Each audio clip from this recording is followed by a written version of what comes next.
এ শোন, আমার জুতোটা পরিষ্কার করে দে। হ্যাঁ দিদি, দিন।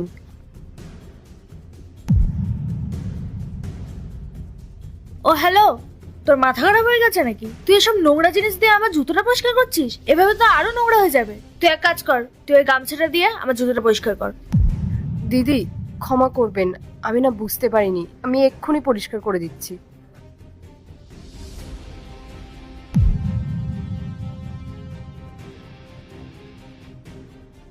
দিদি হয়ে গেছে।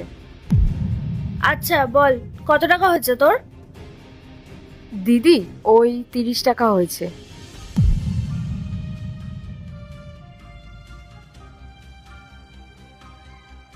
এই নে।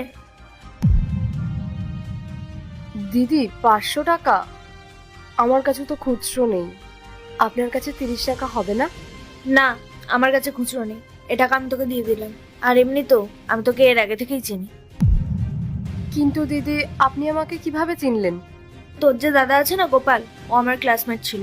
ওর মুখেই তোর নাম শুনেছিলাম আর কয়েকবার দেখেও ছিলাম। আচ্ছা, আমাকে একটা কথা বল, তোরা যে এত গরিব, সামান্য একটা মুচির কাজ করিস, তাহলে তোর দাদা পড়াশোনা করার জন্য এত টাকা কোথা থেকে পায়? আমি তো অবাক হয়ে যাই। তোর দাদা নাকি স্কলারশিপও পেয়েছে, যেটা নাকি আমার পাওয়ার কথা ছিল।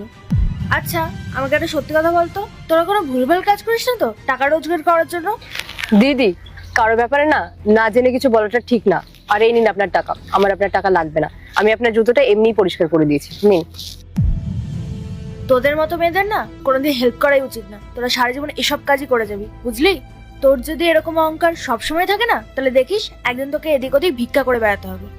তোর সাথে কথা বলাটাই বেকার, ফালতু যত সব।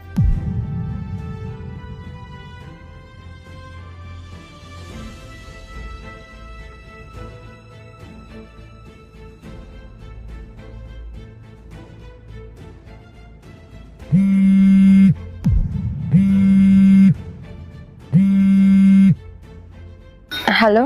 হ্যালো, আপনি মেঘা রায় বলছেন? হ্যাঁ আমি মেঘা বলছি।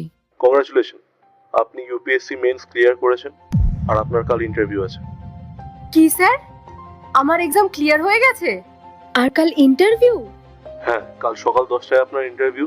আপনি ফর্মাল ড্রেসে আসবেন এবং আপনার সব ডকুমেন্টস নিয়ে আসবেন। Formal dress? হ্যাঁ।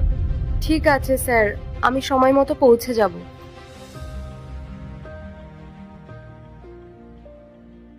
ভগবান, এবার আমি কি করব? এই ফর্মাল ড্রেস এবার আমি কোথায় পাবো? আমি দাদাকে একটা কল করে দেখি ও কি বলে।